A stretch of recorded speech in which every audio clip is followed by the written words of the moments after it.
হ্যাঁ, এইটা হচ্ছে আম চত্বর। এই যে দেখছেন কত সুন্দর আম।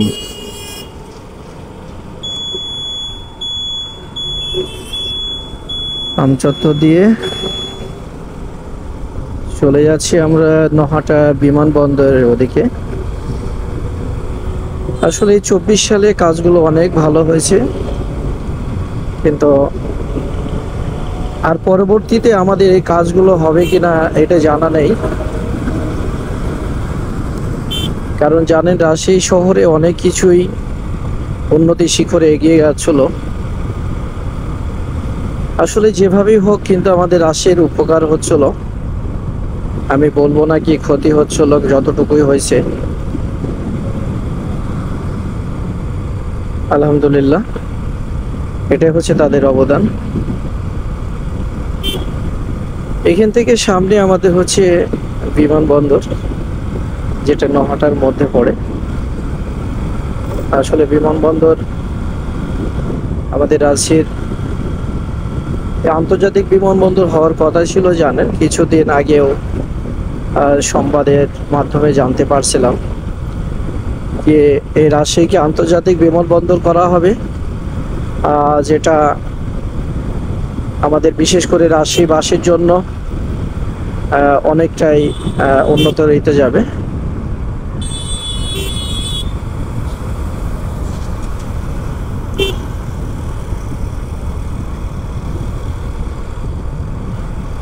এটা হচ্ছে এয়ারপোর্ট থানা।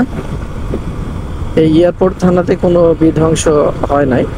এয়ারপোর্ট থানাটা আপাতত ভালো আছে আলহামদুলিল্লাহ আলহামদুলিল্লাহ। এই বৈকালের সময় প্রাকৃতিক সৌন্দর্য দেখার মতন পরিবেশ।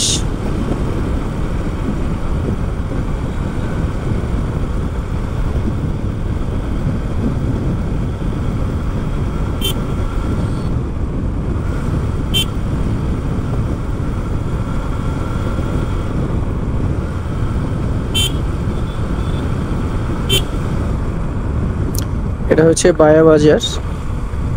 বায়া বাজারের পরে হচ্ছে বিমানবন্দর।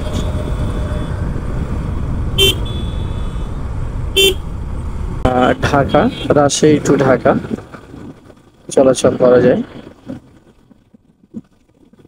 আর বাইরে যায় না।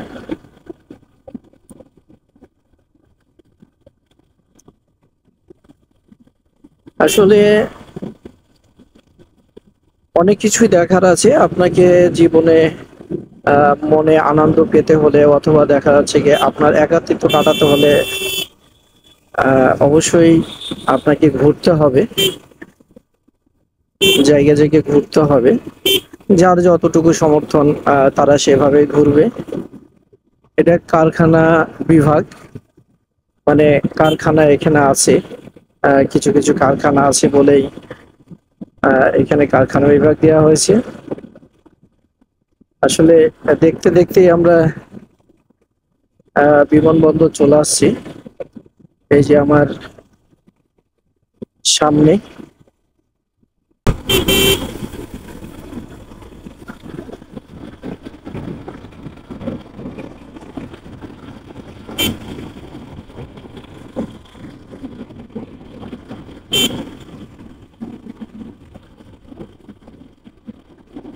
এটা হচ্ছে সিভিল এভিয়েশন স্কুল। এটি বিমান চত্বরের বিমানের এখানে অলরিক্স কখন কি অবস্থা, কোথায় কি হবে না হবে এটার জন্য দেওয়া হয়েছে। এই তো আমাদের আসার পরেই এই যে দেখছেন শাহ মকদম বিমানবন্দর, ওভারলোড নিষেধ। এই যে তার হচ্ছে এরিয়া, এখান থেকে শুরু। এই শাহ মকদুম বিমানবন্দর, এখান থেকে হাতে ডানে যেতে হবে। এই রাস্তা পারাপারের সময় সাবধানতা অবলম্বন করবেন, যেহেতু নওগাঁ থেকে বড় বড় গাড়ি আছে, এটা মাথায় রাখতে হবে। এই যে শাহ মকদুম বিমানবন্দর, এটা হচ্ছে মেন গেট। আপনাদেরকে দেখার চেষ্টা করছি।